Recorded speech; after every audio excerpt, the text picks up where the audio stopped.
s'appelle Akab. Et ce roi est marié à une femme qui s'appelle Jézabel.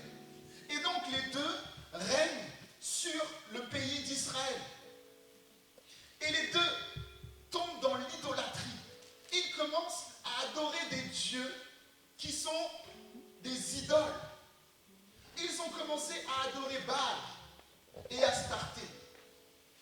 Baal est ce Dieu qui vient en contradiction, en rapport avec ce que Dieu dit de lui-même.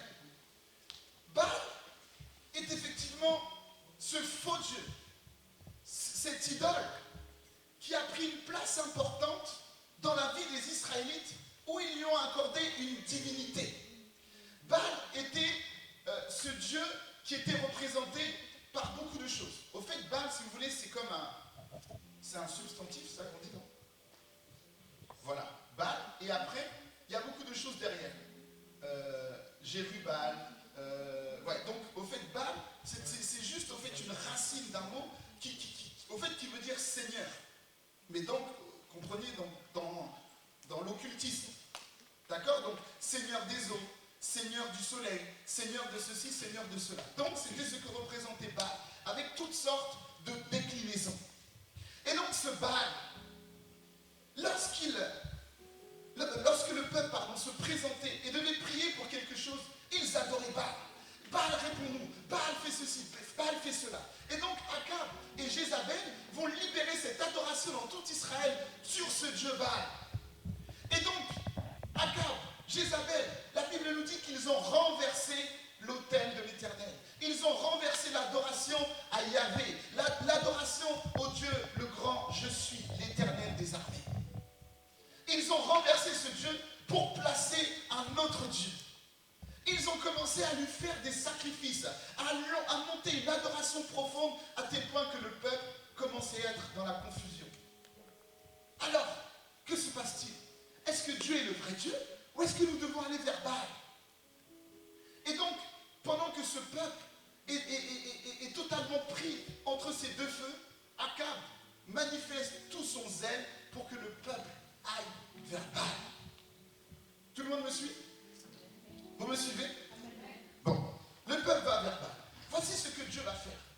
La Bible nous dit que notre Dieu est un Dieu jaloux. L'adoration doit être rendue à celui à qui l'adoration est due. C'est-à-dire Dieu lui-même, créateur de la terre et des cieux. Et pendant un moment, Dieu va laisser le peuple se pavaner, va laisser le peuple aller dans ces fausses doctrines. Pourtant, dans les 10 commandements, il est dit tu n'adoreras pas d'autres dieux et tu ne te feras pas d'image taillée. La parole avait été lancée depuis par Moïse dans les 10 commandements. Et donc, pour que Dieu puisse démontrer que c'est lui, ce Dieu de gloire, c'est lui, ce Dieu puissant, il va dire qu'il n'y aura plus de pluie. Il arrête la pluie. En face du Dieu de l'orage, le Baal, il dit j'arrête la pluie. Et pour arrêter la pluie, comment il fait? Il prend un serviteur, il prend un prophète, le prophète Élie, et lui dit vas-y prophétise et déclare qu'il n'y aura pas de pluie ici en Israël. Et Dieu va libérer cela comme pour pouvoir amener une confusion, pour que ceux qui croyaient que Dieu était Baal, ils vont comprendre que Dieu reste Dieu, l'Éternel des armées. Donc, le prophète va et déclare qu'il n'y aura pas de pluie. Pendant 3 ans et demi, il n'a pas plu. Toute personne a essayé d'invoquer leur Baal, le Dieu de l'orage. Il n'a rien fait. Et donc, Akab et Jézabel vont chercher Élie, puisque c'est cet homme-là qui a prié, et puis donc la pluie s'est arrêtée. Donc Akab et Jézabel recherchent Élie. Et Dieu le prend, Élie, et le place quelque part à Sarepta pour que personne ne le trouve. Il reste pendant 3 ans. Alors imaginez-vous, quelqu'un qui arrive et qui dit je vous prophétise la guerre, je vous prophétise la famine, je vous prophétise tout ça. Il dit ça, cette parole s'accomplit sur tout le peuple, mais Dieu le prend lui, il dit vas-y va ailleurs. Et Dieu le bénit là où lui il est. Vous imaginez? Tu arrives, tu donnes une mauvaise nouvelle pour tout le monde, ils subissent tous. Mais toi, Dieu te met à l'abri et tu es béni. C'est ce qui s'est passé avec Élie. Et à un moment donné, au bout de 3 ans et demi, la mission d'Élie va se manifester. La mission du serviteur de l'Éternel va se manifester. Il a attendu 3 ans et demi. Mais pendant ces 3 ans et demi, Dieu l'a formé. Dieu l'a préparé au torrent. Dieu l'a préparé lorsqu'il était à Sarepta. Dieu lui a permis de vivre le miracle, la provision divine. Dieu l'a préparé. Alors toi qui es un serviteur au milieu de nous, ne grille pas les étapes. Laisse que Dieu te mette à l'abri quelque part. Que Dieu t'enseigne, que Dieu te forme, que Dieu te prépare avant de t'envoyer dans la mission, avant de t'envoyer devant le peuple. Il faut que tu apprennes. Jésus lui-même, lorsqu'il est venu sur terre, il n'a pas commencé son ministère avant 27 ans, avant 30 ans. Imagine, celui qui a appelé pour libérer la gloire de Dieu, pour apporter le réveil, pour apporter la révélation du monde, pendant 30 années, il n'a pas donné un message de prédication. Quelqu'un qui est rempli de la puissance de Dieu pendant 30 ans, il n'a pas accompli de miracle. Mais quand le Seigneur a dit c'est le moment, c'est le moment. Alors, 3 ans et demi après, Dieu va reprendre Élie. 3 ans où Dieu l'a formé, où Dieu l'a préparé. Il lui dit, viens maintenant, je vais te présenter devant le peuple. Et Élie vient maintenant devant le peuple et vient dire, maintenant, il va pleuvoir. Et quand il revient dans ce contexte, il réalise que l'idolâtrie est encore plus montée depuis ces 3 ans-là. Et donc, quand il rencontre Akab, il vient maintenant pour présenter un défi. Il dit, mais regarde, le peuple qui est devant moi, il faut que le peuple choisisse. Présente-moi devant le peuple. Et Élie va devant le peuple et vient en tant que prophète et regarde le peuple en disant, allez-y à fond dans ce que vous faites. Si Baal est Dieu, allez-y, servez-le à fond. Si Dieu est Dieu, allez-y et servez-le à fond. Mais vous ne pouvez pas un peu prier Baal pour pouvoir avoir le mariage et un peu prier Dieu de gloire pour avoir des finances. Vous ne pouvez pas choisir. Vous devez prendre l'un ou l'autre. Pas un peu de l'un et un peu de l'autre. Amen. Total praise. Tu ne peux pas adorer Michael Jackson ou Janet Jackson ou chanter les chants de Beyoncé et en même temps chanter béni soit le nom du Seigneur. Il faut choisir. Tu ne peux pas choisir de lire la Bible, qui est la parole de Dieu, mais en même temps de lire des livres contraires à la Bible. Il y a des personnes, ils recherchent des fois toujours la contradiction. Comment se fait-il que tu vas mettre ton esprit dans le Da Vinci Code? Alors que la Bible te révèle qui est Dieu, toi tu vas prendre le Da Vinci Code pour alors je vais découvrir, mais tu vas découvrir quoi? On a dit que Jésus était marié à Magdalène, Marie de Magdalène. Ça va te souiller. Il faut choisir. Soit tu décides de mettre en pratique ce que Dieu dit dans sa parole, ou soit tu prends ton horoscope chaque jour et tu vas croire que l'horoscope va t'amener quelque part. Choisis. Tu te lèves le matin. Qu'est-ce que l'horoscope dit? Oh, Sagittaire. Ah, voilà. Ok. Le lendemain. Qu'est-ce que l'horoscope dit? La Bible est celle qui te conduit. Dieu n'a jamais dit que tu seras conduit par un horoscope.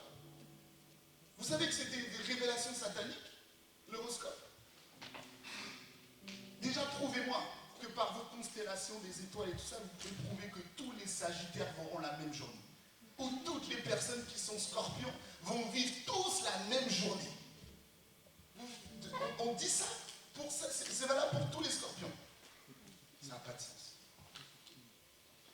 Tu dois choisir. Tu dois choisir entre l'église et le moonlight ou l'atrium. Choisis. Choisis vraiment. Choisis entre vivre un culte dans la présence de Dieu et aller dans tes soirées à Bisou Forever. Choisis. Tu ne peux pas faire un et l'autre. D'ailleurs, ces soirées-là, elles sont en train de t'appauvrir. 45 €, 60 €, 70 €. Au culte, c'est gratuit. Tu n'es même pas obligé de donner l'offrande. C'est libre. Tu vois? Quand tu vas dans ta soirée Zouk Forever, déjà tu regardes. Tu dis non, Reims, c'est pas assez high level, je vais aller à Paris. Donc tu prends ta voiture, tu payes l'essence, tu payes le péage, et avant d'aller à la soirée, il faut que tu coiffes tes cheveux, donc tu vas aller chez le coiffeur, tu vas faire tout ça. Et comme tu vois, tu es quelqu'un qui est véritablement high level, il faut que tu aies une belle robe. Et donc tu vas aller acheter une belle robe, tout ça, tu as encore mis 60 €. Mais la robe doit aller avec les chaussures. Donc tu vas aller chercher les chaussures, et puis les chaussures doivent être alignées sur le sac. Et donc tu prends le sac et les sacs sur les bijoux. Tout ça pour la soirée R&B Zouk Forever. Tout ça pour ça. Viens à l'église telle que tu es, on va te bénir au nom de Jésus. C'est mieux. Tout l'argent que tu mets dans la boîte de nuit, mets ça dans le panier d'offrande, on va servir l'Éternel avec. Vous voyez pas que quand vous arrêtez de pécher, cela vous sanctifie. Ça fait du bien dans ton porte-monnaie. L'abonnement Netflix, je ne sais pas comment ça coûte tout le monde. Tu dis non, je paye 30 € par mois, je vais rentabiliser l'abonnement. Donc tous les jours, tu regardes la nouvelle émission, les nouvelles séries. Choisis. Durant ce mois d'octobre, choisis. Prends, réfléchis vraiment. Que veux-tu? Qui est-ce que tu vas choisir? Réfléchis vraiment. Alors Élie arrive devant le peuple. Ah, Total Place, venez Total Place. Tout Total Place, s'il vous plaît. Mes frères et sœurs de Total Place. Bon, on va faire juste l'exemple. Regardez. Venez mes frères. Venez ici. Voyez notre Total Place. Voyez l'armée du Seigneur. Imaginez. Venez devant ici. Voilà. Imaginez notre Total Praise. Total Praise, non, vous êtes dynamique là. Ok, mettez-vous en rang. Bon, ok.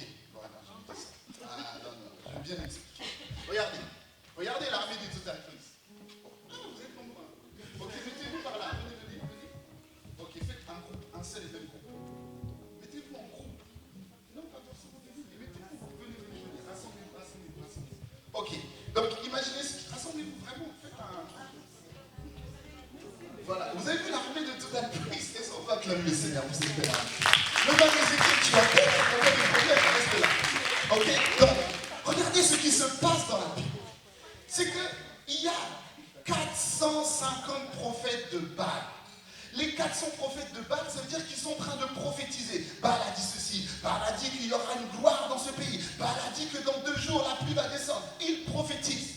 Donc Akab arrive à ce rendez-vous avec ses ministres, avec son gouvernement, avec les prophètes de Baal, les prophètes d'Astarté, tout le monde est là. Denis, viens.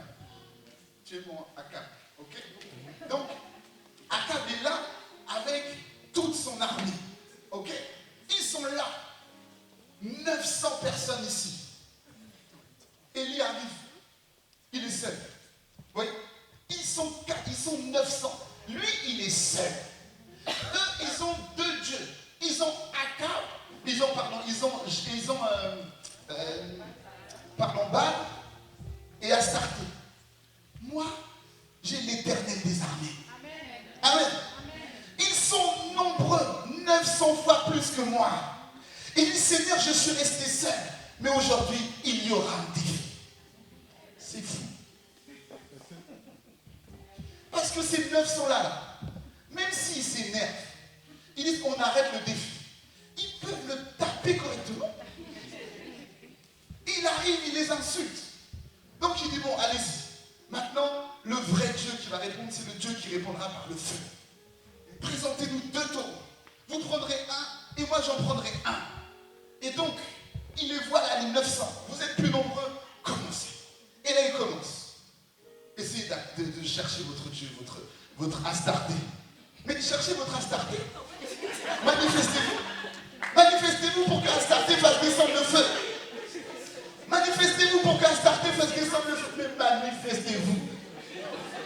Akab, faites en sorte que le feu descende. Vous voyez? Donc, il se manifeste. Non, mais se manifeste. Manifestez-vous. Faites comme si vous voulez que le feu d'Astarté puisse descendre. Oui, voilà. Que Baal puisse descendre. Ouais. Donc, vous voyez, ils sont en train d'accomplir tout ça. Et là, le temps passe. Il commence le matin. Il est midi.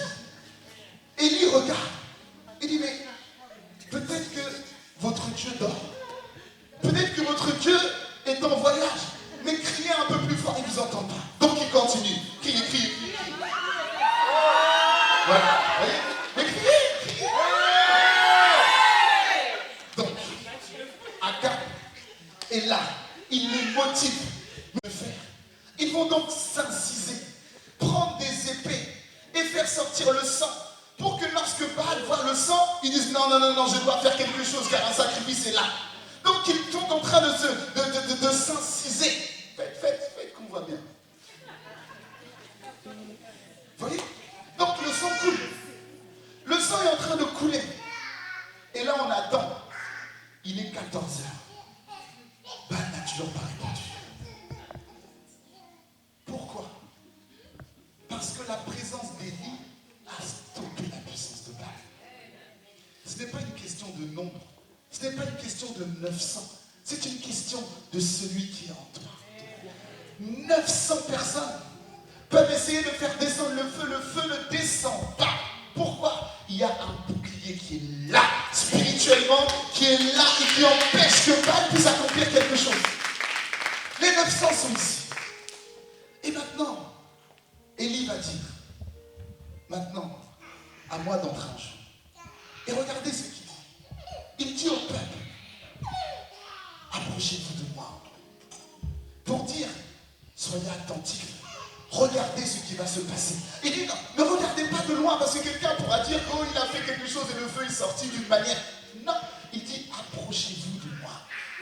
Le Dieu qui répondra par le feu sera le vrai Dieu. Et regardez ce que Élie va faire. Il va dire des choses spéciales. Regardez ce que Dieu dit. Le prophète Élie est ici. Il dit, peuple, approchez-vous de moi. La première chose que Dieu lui demande, c'est de rétablir l'autel. C'est de rétablir l'autel qui a été détruit. Pourquoi? Parce que l'autel est ce lieu de rencontre entre Dieu et l'homme. L'autel est ce lieu d'alliance. Parce qu'au niveau de l'autel, Dieu descend et l'homme monte. Amen.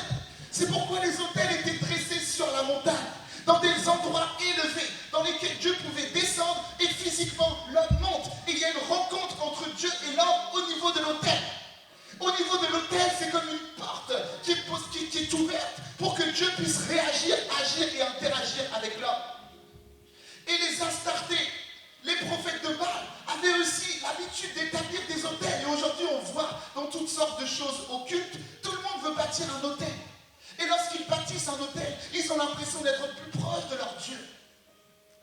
Et l'autel que le prophète Élie va établir est spécifique. Et voici ce que Dieu te dit. Rebâtis l'autel qui a été détruit dans ta vie. Rebâtis l'autel de la prière qui a été détruit dans ta vie. Rebâtis l'autel de la communion du Saint-Esprit qui a été détruit dans ta vie. Rebâtis ce que tu savais qui était bon et qui a été détruit par l'oppression de l'ennemi.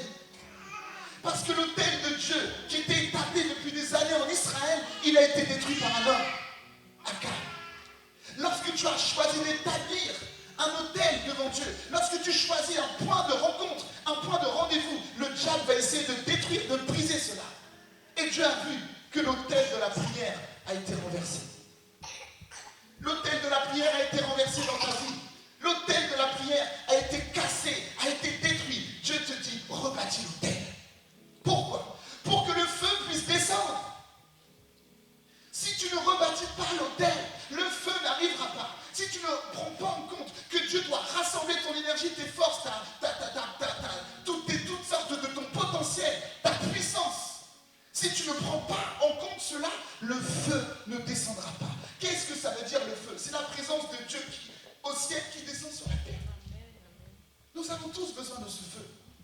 Et regardez ce qui est étrange. C'est que nous sommes dans un temps de famine, dans un temps où il n'y a pas d'eau. Voyez la folie? Au moment où il arrive dans ce défi, il aurait dû demander le Dieu qui répond par la pluie, ce sera lui le vrai Dieu.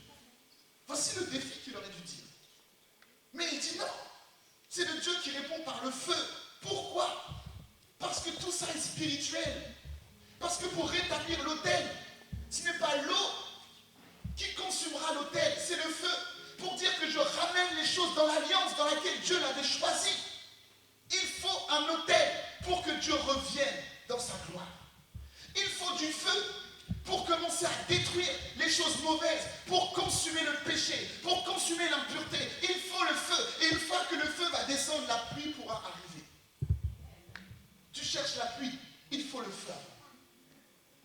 Tu cherches la faveur, la bénédiction du Seigneur, il faut le feu avant. Le feu doit descendre pour te sanctifier. Le feu doit descendre pour te faire comprendre que tu dois abandonner les boîtes, abandonner l'impureté, abandonner toutes sortes d'oppressions. Le feu qui fait ça. C'est le feu qui te nettoie. C'est le feu qui te purifie. C'est le feu qui enlève les personnes qui sont autour de toi et dans lesquelles Dieu voit que ces relations ne sont pas bonnes. C'est le feu qui enlève les dealers avec lesquels tu restes au quotidien. C'est le feu qui enlève cette addiction que tu as à l'alcool. C'est le feu qui enlève cela. Si tu veux la gloire de Dieu, accepte le feu du Seigneur. Le feu qui va purifier, le feu qui va vous garder, le feu qui va rétablir quelque chose. Rétablis l'autel dans ta vie. Rétablis l'autel qui a été détruit. L'autel de l'intercession, de la prière. L'autel de la douceur. L'autel de la paix. L'autel de la réconciliation. L'autel de la vérité. Je vais aller rapidement. Qu'est-ce qu'il y a dans l'autel?